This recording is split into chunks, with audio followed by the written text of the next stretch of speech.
Chapter 1. Amy Pond looked at the plastic bowler hat with a Union Jack pattern.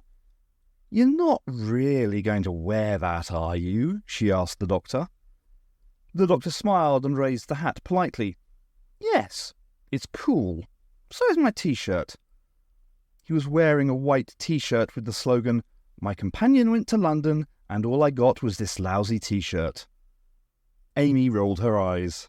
"I can't believe you got them to print that for you." "At least he didn't buy the t-shirt that said, 'I'm with stupid,'" said Amy's husband, Rory. "I know he would have made me walk next to him while he was wearing it." "Of course I wouldn't," said the doctor. "I don't think you're stupid at all. Now, come on, stupid, we're missing the tour." The three friends were on the upper deck of an open-top red London bus. The sun was beating down, but the doctor still wore a tweed jacket over his t-shirt. He was sitting at the front next to the tour guide. Amy and Rory sat on the seat behind them.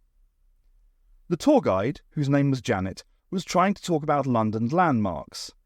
The doctor was joining in, but his efforts just seemed to get on Janet's nerves. "On your left you can see the Tower of London," Janet began. "Building started in the year 1066. "I've been locked up in there 5 or 6 times," said the doctor. He pointed towards the castle. "If you squint, you can see my room. It's that window there." Janet's microphone picked up the doctor's words.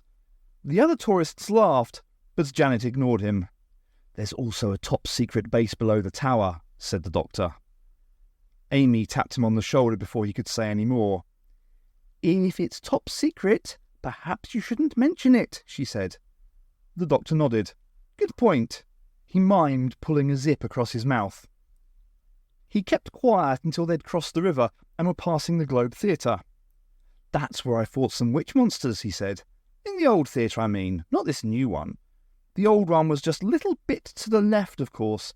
Shakespeare helped me fight the witches. Good old Shakespeare. He was a lovely man. His breath smelt a bit. That's not his fault.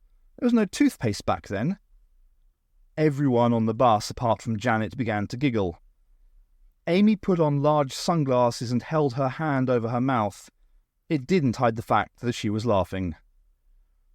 "The London Eye was opened in the year 2000, Janet tried a bit later. The bus was going along the South Bank. "Oh yes," said the doctor. "And then the Nestines used it as part of their plan to conquer Earth. You must remember that. There were shop window dummies coming to life." It was when the doctor told the tourists about a pig flying a spaceship into Big Ben that Janet snapped. The bus stopped. The other tourists booed as the doctor was led off by the driver. Amy and Rory followed. Amy was laughing, but Rory was holding up a hand to hide his face. "I've never been thrown off a bus before," he said. The doctor looked puzzled. "I was only trying to make things a bit more fun." Amy tucked her hand through the doctor's arm and led him towards an ice cream van. "Never mind. We can still do the tourist thing like you wanted. We'll just have to walk instead." They sat on the bank of the river, eating ice cream cones. Boats sailed along the water in front of them. Children laughed and couples held hands. Said Amy, licking a blob of melting ice cream off the side of her cornet. "This is perfect." "Better than fighting monsters," Rory added, as he ate the last bite of ice cream. Then he frowned as he spotted a poster on a wall nearby. "But it's not quite perfect." The doctor and Amy turned round to see what he was looking at. "Missing since May the 6th, Katie Henley." The photo showed a pretty blonde girl. She didn't seem much younger than Amy. It wasn't the first missing poster they'd seen that day. Most of them also showed young men or women, boys or girls. The doctor walked over and put up a hand to touch the face in the picture. "So much sadness," he said softly. "The sadness that made her leave home. The sadness of those left behind."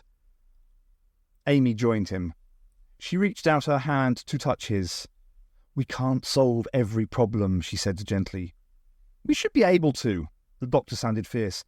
"What's the point of doing what we do if we can't help everyone?" "I used to think that too sometimes," said Rory. "I used to wonder why I became a nurse. There were so many people I just couldn't help. In the end, I had to accept that helping some people was better than helping no one. Wise old Rory, said Amy, smiling. She linked an arm through his. My boys who help people. She linked her other arm through the doctor's. Come on, we're on holiday, remember. The three of them walked off arm in arm. What do you want to do now? She asked the doctor. We've been to St. Paul's. And we got thrown out of the Whispering Gallery for shouting, said Rory. They wouldn't let us into Buckingham Palace to have tea with the Queen, said Amy. The doctor frowned and pulled a crumpled paper bag out of his jacket pocket. I'd even brought doughnuts, he said. Her Majesty loves doughnuts. We were thrown out of Madame Tussauds when the doctor drew on the waxwork of Guy Fawkes, said Rory. Well, they'd got his moustache wrong, said the doctor. Guy was very proud of his moustache. Now we've been chucked off the open-top bus tour, said Amy. There can't be many more things to be thrown out of. They were walking along the river as they talked. The doctor absent-mindedly took a doughnut out of the paper bag and bit into it. Jam squirted all down his chin. Rory spotted another poster. This one did not show a missing girl. It was an advert for a show. We've not got thrown out of a theatre yet, he pointed out. Great idea, cried the doctor. I love a show. He looked at the poster too. Sammy Starr, Master of Magic. Lovely. Sammy Starr? He sounds like he should be doing children's parties, not West End shows, Amy said. Nonsense, it'll be great, the doctor told her. I love a good magic trick. He wiped his chin with a hanky, looking puzzled. In fact, I seem to have made jam magically appear on my face. Rory and Amy looked at each other and laughed. Still, with a puzzled frown on his face, the doctor took another doughnut out of the bag and started to eat it. Rory and Amy laughed even more. They crossed the river and wandered through the streets. Rory and Amy both spotted several more missing notices. Neither of them pointed out the posters to the doctor. They came to Trafalgar Square and stopped to look at Nelson's Column.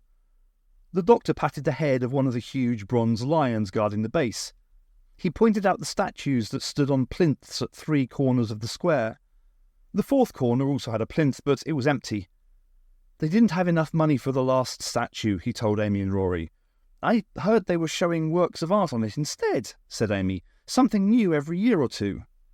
The doctor nodded. That's right. I think they're now looking for something that can stay on it for good. He bit into his 3rd doughnut. Right. Let's see about getting tickets for the Sammy Starr show.